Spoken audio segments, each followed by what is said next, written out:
여당에 이어서 두 번째로 교섭단체 대표연설에 나선 자유한국당 김성태 원내대표가 정부의 소득주도 성장 정책에 대해서 강도 높은 비판을 이어갔습니다.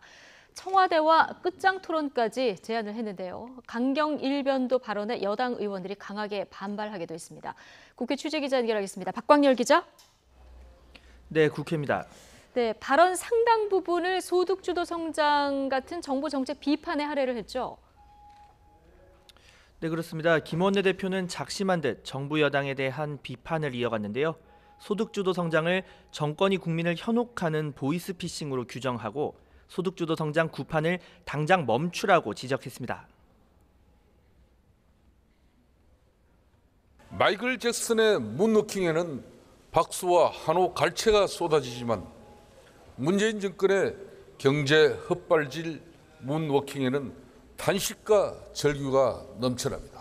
소득주도 성장을 놓고 청와대와 끝장 토론을 제안합니다.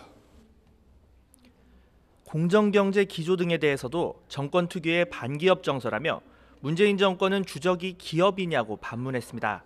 또 미친 세금 중독 예산을 싹둑싹둑 잘라내겠다며 내년도 예산안을 놓고 정부 여당과의 치열한 기싸움도 예고했습니다.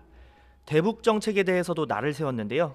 정부 태도를 보면 북핵 폐기라는 본질을 잊은 것 같다며 판문점 선언 비준에 동의할 수 없다는 뜻을 내비쳤습니다.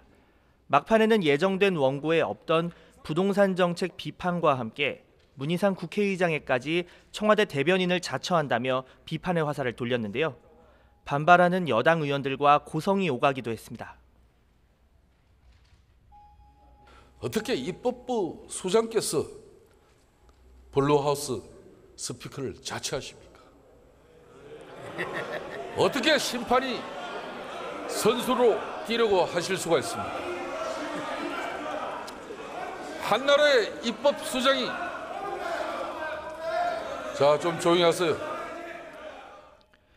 이에 민주당은 연설 직후 대변인 명의 논평을 통해 저급한 말잔치이자 반대 중독에 걸린 야당의 블랙 코미디 대본이라며 비판과 조롱을 구분하지 못하는 것은 아니냐고 지적했습니다. 네, 이런 상황에서 잠시 뒤면은 문희상 국회의장과 여야 5당 대표가 각 당 지도부 교체 뒤에 처음으로 만나게 되는데 이런 분위기라면은 여야 간 협치 분위기 조성이 쉽지만은 않을 것 같습니다. 네, 말씀하신 대로 잠시 뒤 12시부터 여야 5당 대표들이 국회 사랑제에서 오찬 회동을 갖습니다. 상결례 성격이 큰데요. 다만 시급한 민생 현안과 판문점 선언 국회 비준 등에 대한 여야 간 의견 차이를 좁힐 수 있을지 관심이 쏠립니다.